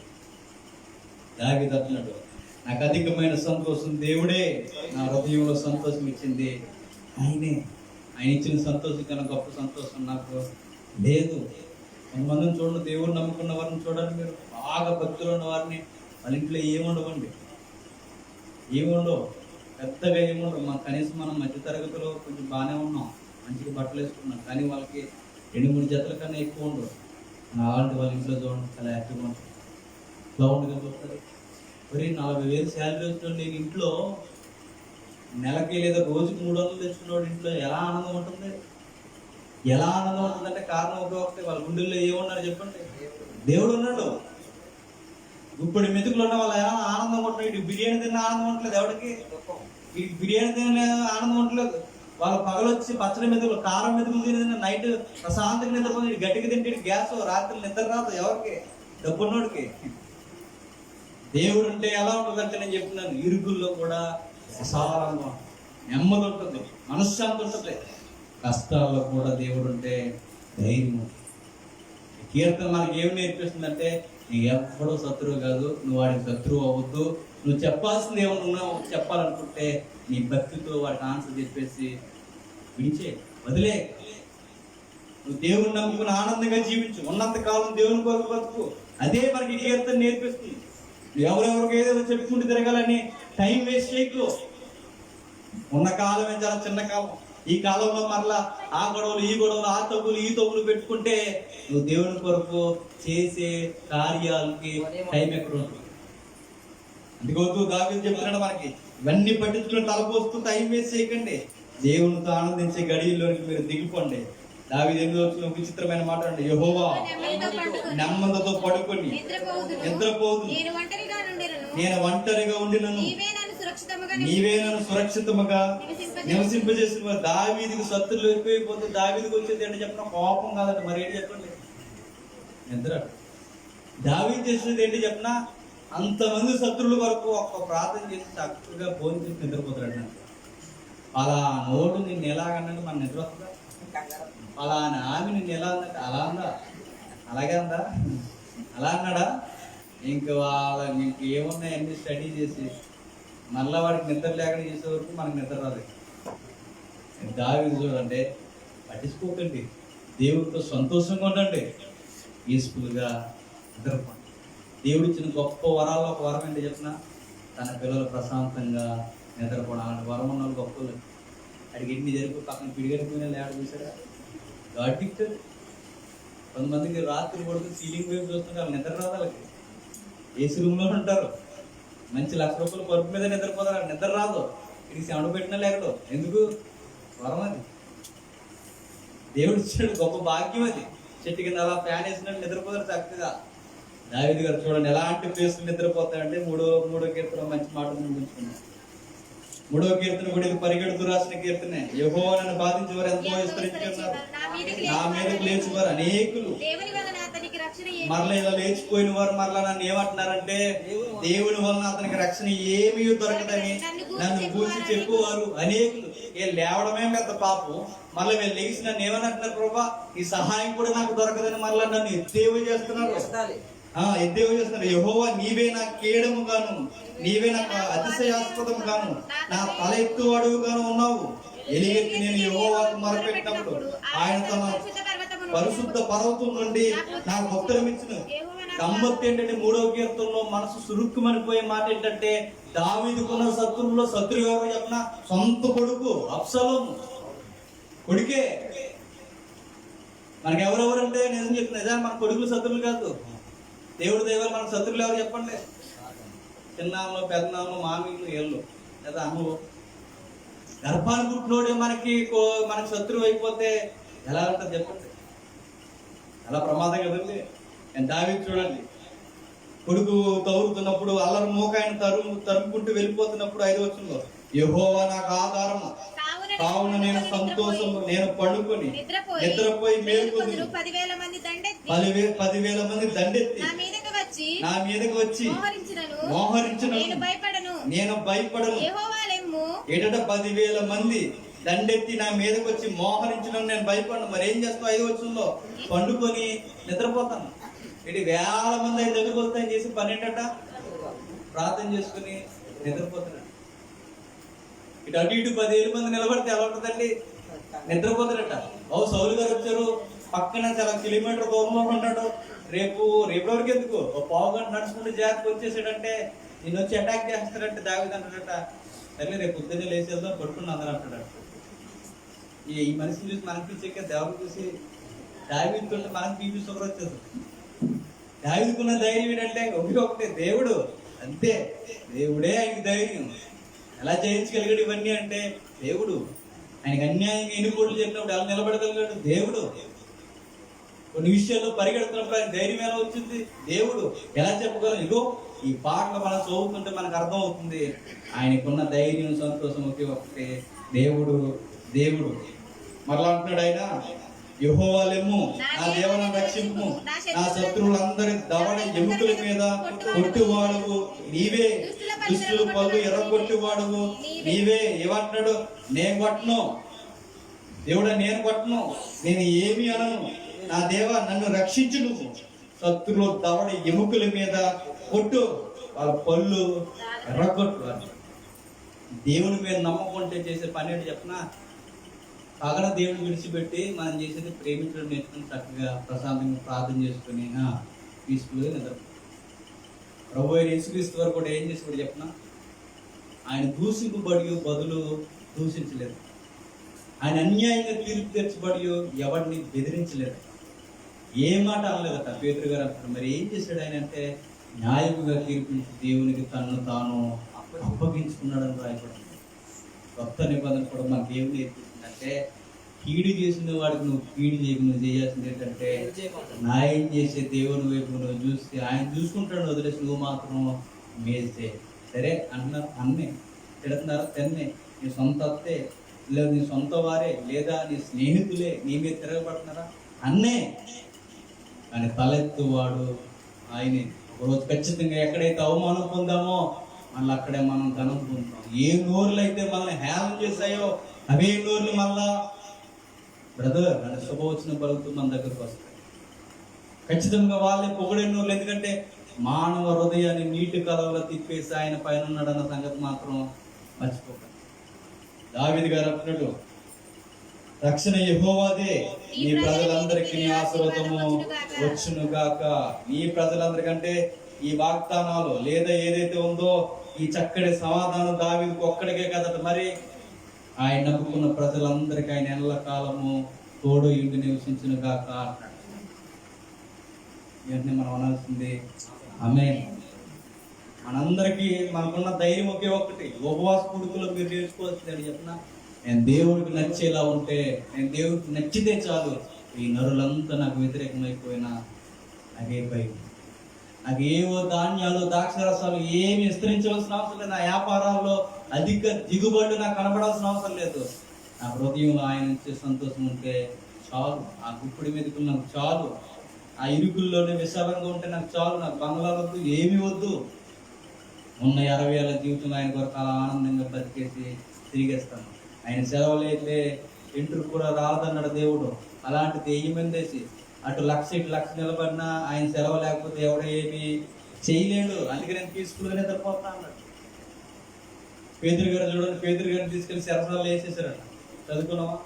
పేతురు గారిని తీసుకెళ్లి సెరసాలు వేసేస్తే అంతకు ముందు రోజే యాకోబు గారిని తల నరికేశారు, మేక తల నరికినట్టు నరికేశారు. తర్వాత ఇంకొక పండుగ వస్తుంది, తర్వాత పేతురు గారు నరికేద్దామని చెరసాల్లో వేశారు. పేతురు గారు చేసింది ఏం చెప్పండి, దేవా నన్ను ఇంటి నుంచి కన్నీటి ప్రభుత్వం ఏం చేయలేదు. మనకైతే నిద్ర రాక పక్కన సైనికుని కూడా డ్యూటీ చేయకుండా నిద్ర ఉన్నామని ఏడు చెప్పేస్తామని ఎవరిని ఆ కొలికి ఖైదీ ఎవరంటే మనం ఏడు గాడి బ్యాంకుతో తెచ్చుకుంటారు, సెక్స్ ముగియకంటారు. కానీ పేతురు చూడండి ఏం చేశాడు. పేతురు అంటే మత్తుగా నిద్రపోయాడు. అపోస్తులు గారు చక్కగా నిద్రపోయాడట. దోకొచ్చి బాబు లెగు లెగు అన్నా కానీ నిద్రలో నాకు నడిచి వచ్చేసాడు దావి. క్షమించండి, పేతురు నిద్రలో నడిచి ఆ చివరి గేటు, పెద్ద గేటు, మెయిన్ గేటు దాటేసాక అప్పుడు తులుకుపడి ఇది కళా నిజం అనుకుంటున్నాడు. నిద్రలో నడిచి అసలు టెన్షన్ లేదు ఎవరికి, పేతురు గారు. క్రీస్తు పూర్వం దావిది ఎక్కడ, క్రొత్త నిబంధన పేతురు ఎక్కడ, ఎక్కడేంటి ఈ రోజు నువ్వు ఎక్కడ, నేను ఎక్కడ, ఎక్కడున్నా దేవుని పిల్లలకు ఉండేది ఒకే ఒక్కటి, నీ భక్తి నీకు ధైర్యము పుట్టించదా. ఎవరిని చూసి భయపడాలి, ఏ పరిస్థితి చూసి భయపడతావు, బాధపడతాం, కన్నీళ్ళు కాలుస్తాం, ఎందుకు ఇలా తిరగబడతారు, ఎందుకు ఇలా జరుగుతుంది అని మనం అనుకున్న వారు ఇలా అవుతుందని బాధపడతాం. కానీ అందుకాదు, కానీ బాధలో కూడా ఆనందం ఏంటో చెప్పిన దేవుడు మనం తోడున్నట్టు కాదు అనుకుంటాం. దావీదైనా నువ్వైనా నేనైనా మనందరికీ ఒక విషయం మీకు అర్థమైతే 3 ప్రశ్నలు వేసి నేను ముగిస్తాను. దావీదు లాంటి ధైర్యం మనకు రావాలి అంటే ఒకసారి మీరు ఆలోచించుకోండి. దేవుడు మిమ్మల్ని ఏర్పరచుకున్నాడో లేదో ఒక్కసారి మీ జీవితాన్ని మీరు ఆలోచించుకుంటే, దేవుడు మిమ్మల్ని ఏర్పరచుకున్నాడో లేదో మీకు అర్థమైతే మీకు ఏమవుతుంది చెప్పిన ధైర్యం. రెండో, ఆయన ఏర్పరచుకున్నాడన్న అర్థం మనకు అర్థమైపోతే, నేను చెప్తున్నాను, కుడి ఎడమలు ఎదురు వెనకాల కూడా నిలబడిపోయినా మన ధైర్యం. మరొక దేవుడు కావాలా లేకపోతే దేవుడు ఇచ్చే మేలులు కావాలన్నప్పుడు నీకు దేవుడే కావాలని నీ మనసు కోరుకుంటే నువ్వు గుర్తుపెట్టుకుని దేవుడు ఏర్పరచుకున్న చివరిది. ఆస్తులు లేకపోయినా పర్లేదు, హృదయంలో నాకు ఆనందం ఉంటే చాలన్న ఆ తృప్తి నీకుంటే, నేను చెప్తున్నాను నువ్వు దేవుడు ఏర్పరచుకున్న వ్యక్తి. మరొక మాట చివరికి, నీ శ్రమల్లో కూడా నువ్వు ఆనందంగా ఉండి, నీ శ్రమల్లో కూడా ధైర్యంగా ఉండి, నీ శ్రమల్లో దేవుడికి మాత్రమే సమాధానం చెప్పి మిగిలిన మాటలో నువ్వు మౌనంగా ఉంటే దేవుడు ఏర్పరచుకున్న. ఈ కీర్తన మనకి ఏమి నేర్పిస్తున్నాయి? కీర్తన అంటే దావీదు పరిగెడుతూ పరిగెడుతూ బాధపడుతున్న మాట ఏంటంటే, మరి నన్ను తవ్వుతూ మీరు దేవునికి వ్యతిరేకమవుతున్నారు, దయచేసి దేవునికి వ్యతిరేకమవుతాను, మీ పాపం కడిగేసుకుని మనం కలిసి దేవుని ప్రార్థన చేద్దాం, రండి, ఆనందంగా ఉండండి అని చెప్పి. ఈరోజు నేను చెప్పేది ఏంటంటే, మీకు ఎవ్వరు శత్రువులు కాదు, నాకెవ్వరు శత్రువులు కాదు. మన శత్రువు ఒకే ఒకడు, ఎవరు? సాతాను. వాడు మన శత్రువు. ఎవరెవరో శత్రువులు చేసుకోవద్దు, మన దేవుని చేత ఏర్పాటు చేయబడిన. ఒకవేళ మనకి ఎవరు శత్రువులు అయినా దేవుడు మనకు తోడుంటే ఎవరేమీ చేయలేదు. దేవుడు మనకు తోడు లేకపోతే, నేను చెప్తున్నాను, అందుకన్నా భయంకరమైన శత్రుత్వం ఇంకేమీ లేదు. ఈ ఉపవాస దినాలు ఈరోజు మీరు 2వ రోజు అనుకుంటారు. ఈ 2వ రోజులో మీకు నేను నేర్పించే దేవుడు నన్ను నిలబెట్టి మాట్లాడించింది ఒకే ఒకటి, మీరు భక్తిలో ధైర్యముగా ఉండాలి. ఉపవాసంలో మీరు నేర్చుకోవాల్సింది ఏంటంటే, మాకు మేలు వద్దు దేవా, నువ్వు ఇచ్చే సంతోషం నువ్వు అంటే మాకు చాలు. దావీదు అనుకుంటా, ఆకాశం ముందు నువ్వు తప్ప ఇక నాకేమి, నువ్వు ఉండగా, ఆకాశం ముందు నువ్వు ఉండగా ఇక నాకేమీ అవసరం లేదా, దేవుడు ఉంటే చాలు. పౌలు గారు కూడా అంటాడు, అన్నీ వదిలేసి ఏం సాధించుకున్నావయ్యా పౌలు అంటే, క్రీస్తుని సంపాదించుకున్నాను నాకు చాలు అంటాడు. కాబట్టి మనకు దేవుడు ఉంటే చాలు. ఉపవాస కొడుకులోకి వచ్చి అడుగు మార్చుకుని వచ్చి, దేవా ఉద్యోగి ప్రభా, పెళ్ళి అవ్వట్లేదు ప్రభా, అది ప్రభా, ఇది ప్రభా అన్నారు అనంటే కాదు అట్లా. కానీ నువ్వు పెళ్ళి ఎందుకు చేసుకుంటున్నావు నీకు తెలియాలి, నువ్వు ఉద్యోగం ఎందుకు చేస్తున్నావు నీకు తెలియాలి, నువ్వు అడుగుతున్న దేని కొరకు అడుగుతున్నావు నీకు తెలియాలి, దేవుడు నచ్చుతుంది లేదు నీకు తెలియాలి. అప్పుడు నీ ఉపవాసానికి అర్థం ఉంటుంది. ఒకవేళ నువ్వు నిజంగా దేవుడికి నచ్చితే, నువ్వు ఎక్కడున్న దేవుడు మేలు చేత నిన్ను నడిపిస్తాడు, బాధల్లో కూడా ధైర్యాన్ని మనకి ఇస్తాడు. కాబట్టి మీ ఉపవాసం అర్థవంతంగా చేయండి. ఆకలి తప్పులతో ఉండండి, ఆకలి తప్పులు అర్థవంతంగా చేయండి. ఆకలితో పాటు మీ పాపం మానే దేవుడికి నచ్చేలా బతికితే మీ ఉపవాసాలు ఇంకా పరలోకానికి చాలా అందంగా కనపడతాయి. God bless you. నా మాటలు ఎవరు నేను నొప్పిస్తే క్షమించండి, ప్రార్థన. పరలోకమందున మా తండ్రి, ఎందరికీ ఈ సంగతులు అర్థమయ్యో నాకు తెలియచాను, కానీ మాకు ఎంతో ధైర్యాన్ని ఇచ్చిన కీర్తన నిజమే దేవ. మాకు ఎవరు శత్రువులు, ఎవరి మీదకి తిరగబడవలసిన అవసరం లేదు. మీరు మాకు తోడుంటే తండ్రి ఈ లోకమంతా వ్యతిరేకమైపోయినా ఎవరు మమ్మల్ని గమనించరు. తండ్రి గృహిణీలుగా ఉంటే తండ్రి వారి కుటుంబీకుల్లో ఎవరిని వారు శత్రువులుగా భావిస్తారు. సహోదరులుగా తండ్రి ఒకరినొకరు ఎవరు తండ్రి శత్రువులుగా భావిస్తారు. శత్రువు ఒకే ఒకరు దుష్టుడు అండి, వాడు మాకు వ్యతిరేకత. మేమంతా సహోదరులని చెప్పారు. ఉన్నతకాలం తండ్రి భక్తి కలిగి సంతోషిస్తూ తండ్రి ఈ సుఖ సంతోషాలు ధాన్యగారుల కన్నా తండ్రి మీరు ఇచ్చిన ఆనందం కన్నా మిన్నైనది ఏమీ లేదని చెప్పారు. మీ భక్తిలో పులకించిపోయి అనేక సందర్భాలు అనుభవాలు మాకు ప్రత్యక్షంగా పరోక్షంగా విన్న వారందరితో మీరు మాట్లాడంగా ఉంటున్నాను. అంటే ఈ మాటలు ఎవరైనా అపార్థ గురి చేసుకుంటారు. వారి తండ్రి నెపములు మోపడానికి తండ్రి కారణాలు అర్థం చేసుకునే మనసులో వారు అనుగ్రహించండి. వాళ్ళకి సిద్ధమైతే మేము అనేక మార్లు కలుసుకుంటాం. మీ వాక్యం మీ భాగ్యం మాకు అనుగ్రహిస్తారు. సంఘస్థుల్ని, సంఘ నాయకుల్ని, సంఘంలో తండ్రి ప్రత్యక్షంగా పరోక్షంగా కష్టపడుతున్న వారందరినీ మీ చేతులు అర్పిస్తూ అండ్ వీరి జీవితాల్లో వీరి కుటుంబాలు ఏవైతే ఇబ్బందులు సమస్యలు వాటన్నిటిని వీడుకుంటూ విజ్ఞాపన చేస్తూ మీరే తగిన సమయాన్ని సమాధానం ఇస్తారని సమస్త మహిమ ఘనత మీకు ఆరోపిస్తూ మమ్మల్ని మేము అప్పించుకుంటానికి ప్రజలుగా తగ్గి క్రీస్తున్నాం మీ ప్రజలను సమర్పిస్తున్నాం.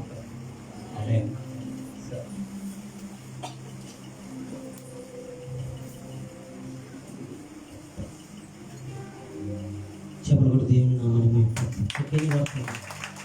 ఉపవాసం చేస్తే ఆ ఉపవాసానికి అర్థం అనేది ఉండాలి. చక్కని వర్తమానాన్ని అనే రోజు మనతో మనందరితో మాట్లాడి ఉన్నారు. మనం చాలామంది ఉపవాసం ఉంటారు కానీ ఉపవాసానికంటే అర్థము తెలియని అర్థం. ఏ అడగాలో ఏ అడగకూడదో రాత్రికాల సమయంలో కూడా సార్గా కూడా అదే మాట్లాడారు. ప్రార్థన కోసం ప్రార్థనలో ఎలాగా ఏ అడగాలో ఏ అడగకూడదో తెలియక చాలామంది అడుగుతూ ఉంటారు. కానీ ఈరోజు కూడా దేవుని వాక్యం కూడా అన్నయ్యలోంచి అదేవిధంగా చక్కని విషయాలు మనతో మాట్లాడారు. శ్రమలు, ఈర్పులు, ఇబ్బందులు మానవుడైన తర్వాత అనేకమైన శ్రమలు వస్తాయి. మానవుడికి ఏ శ్రమలు అయితే వస్తాయి అయ్యొత్త అంత మించి ఎక్కువగా రావు. అదేంటంటే మనలో ఏంటంటే కలవరం అనేది చేస్తుంటుంది. చక్కగా ధైర్యపరిచే మాటలు, ఆదరణ కలిగించే మాటలు, మన ఆత్మీయ జీవితాన్ని పరమర్థంగా మార్చే మాటలు ఈరోజు దేవుడు అన్నయ్యలోంచి మాట్లాడి ఉన్నాడు. కాబట్టి అందుని బట్టి దేవునికి మహిమ కలుగును గాక. మన ఆహ్వానాన్ని మన్నించి ఇంతవరకు కూడా దేవుని వాక్యం అందించిన అన్నయ్యకు మా సంఘం తరపున ప్రత్యేకమైన వందనాలు తెలియజేస్తున్నాం. చిన్న ప్రకటన ఉన్నదండి. ఇప్పుడు బాప్తిస్త కార్యక్రమం ఉన్నది. ఈ ప్రార్థన ముగించిన తర్వాత